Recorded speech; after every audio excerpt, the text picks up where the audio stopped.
Hello, I'm Jay Kelly. Welcome to my channel. As mentioned before, I'm an experienced user, but not really a trained gunsmith. That lack of training sometimes leads me down interesting paths. One such occurred recently concerning a SIG P365. I thought I'd share it, just in case others might be wandering on the same path. I purchased the gun recently to be my main carry weapon. After 3 trips to the range and just over 100 rounds fired, I'm delighted with the purchase. However, there's one aspect that does give me pause: the difficulty in moving the takedown lever into position to disassemble the weapon.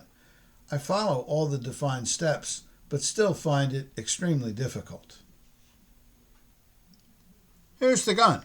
There is no mag. The gun is clear. After I've racked the slide and raised the slide lock lever into position, I should be able to pull down on the lever. It will not move. It seems like no amount of force helps. I have found that if I rotate the gun 180 degrees, I can usually push down with my thumb, and while it is still hard, most of the time it is doable, and I can rotate the lever into the takedown position when my thumb is fresh, that is. So it is perhaps doable most of the time when my thumb is fresh, but that just doesn't seem right to me. So I sent SIG an email. They responded very quickly and explained that, yeah, that is normal. Apparently the lever on a 365 is not just a go, no-go lever like on most guns, but is connected to multiple parts in the fire control unit that all have to move. And it may take some time for them to break in through use and for the action to then become smoother. All right, but does everybody have the problem, or is it just me? Why haven't I seen this on any of the forums? I went to a P365 specific forum and raised the topic. It seems that this is not really an unheard of problem, but it does not affect all guns equally. One responder suggested a SIG Armorer tool that's available from sigguy.com. That's SIGGUY.com.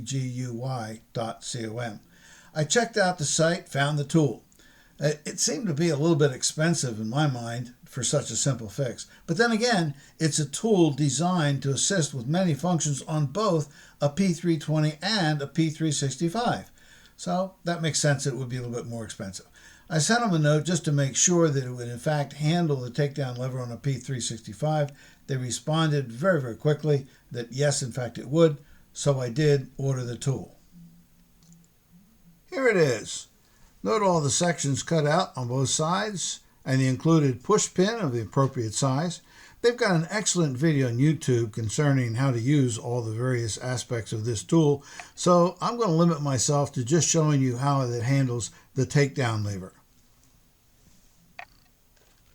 First, I want to reset the gun so that the lever is at the 3 o'clock position and pretty much impossible to pull down, as we've shown before. What you do is you place the 365 short cutout over the takedown lever. You want to line up the edge of the tool with the edge of the takedown lever, and so that the edge of the takedown lever sticks out just a little bit. If you have it too far to your right, it'll catch on the slide lock lever, and if you pull the slide lock lever down, the slide's going to release. We don't want that. So line it up with just the tool edge lined up with the edge of the takedown lever. When you do this, notice that the tool isn't flat. It can kind of rock back and forth. As you want to press it so that the top of the tool is flat against the slide. So with the top of the tool flat against the slide and the edge lined up with the takedown lever, the tool can rotate from 6 o'clock to 9 o'clock, actually kind of to 10 o'clock. And when you take it off, the takedown lever has been rotated into the takedown position. It's just that simple. Takes almost no strength at all. Why? Why is it so easy with the tool and so hard manually? Well, leverage is part of it, but another aspect of the tool is that the tool forces you to rotate the lever around the base pin. The base pin is located right here. In fact, you can actually see it right in there a little bit. The base pin is on the end of the lever, and the lever has to rotate around that base pin. And what we do is when we try to pull down the lever with our thumb or our fingers, we're trying to pull it down almost vertically, and it just will not go. It's almost impossible. I decided to try something a little bit different, and that is to rotate the gun a little less than 180 degrees. Focus on the lever tip, and in this case, when I push straight away from the body, I'm not pushing down with reference to the gun. I'm actually pushing on an angle that causes the lever to start to rotate. And once I get it started to rotate, hopefully, if my thumb isn't too worn out, I can get it to rotate the rest of the way and go finally into the 9 o'clock position. Okay? And at that point, the gun is now ready for disassembly. But why is it so hard? Remember that SIG said multiple functions were being performed when you rotated the lever? It's not just a lock-unlock function. There's a safety tab on a bar that moves back into the area normally occupied by a magazine. If an empty magazine is there, the slide can be locked back, but the lever cannot be rotated. I insert an empty mag, I can lock back the slide, so the slide lock lever is raised, but the takedown lever cannot be rotated. It's a safety thing. Next, note how the front of the recoil assembly is flush with the front of the gun and parallel to the frame.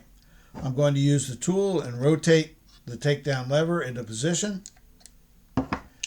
And now notice, trying to hold this against my shirt, there you go. You can see it against my shirt a little bit. You can see the recoil assembly actually sticks out. It has been moved beyond the end of the frame. Now watch what happens when I move the lever to the 3 o'clock position. It jumps back in. All right. I don't really understand the reasons behind this. I don't know what actions are going on, but the action required to move the spring assembly back and forth requires a certain amount of force. It's tough on a thumb, but not on an armorer's tool. Speaking of armorer's tool, I see that SIG Guy has released a new MFT, multifunction tool specific to the P365, and it is less expensive than the SIG armorer's tool, which is for the 320 and the 365. Bottom line, this is a clean the gun concern. It is not a use concern, and with an easy fix, either with the armorer tool or the new MFT, your gun, no matter if it's as tough as mine, can still be easily to disassemble for cleaning and for any modifications you might be willing to make. I'm still convinced that the SIG P365 is a great carry choice. Thanks for watching, and as always, shoot safe.